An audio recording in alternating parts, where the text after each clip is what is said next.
મારું નામ કમલેશ છે. મેં આજે ગોડામમાં અનાજ લેવા માટે આવ્યો. તો મને એવું કહે છે કે કાલે આવજો ગોડામમાં લેવા કે અનાજ તેલ લેવા માટે કે ખાલી અનાજ જ છે. તો કહે છે કાલે તેલ છે ને આ તહેવાર જતો રહે પછી અમારે તેલ લેવા માટે જવાનું. તહેવાર છે એટલા માટે તો અમે લોકો તેલ લેવા માટે આવ્યા.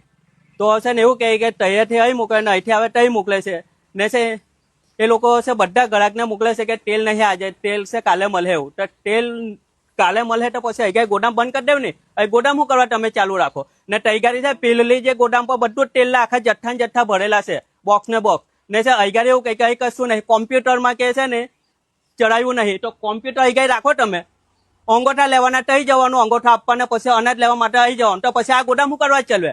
મામલેદાર સાહેબને બી અમારી એક જ રિક્વેસ્ટ છે કે એક જ ગોડામ ચલાવો. બે ગોડામ ચલવે એટલે રામાયણ જ થવાનું આવું.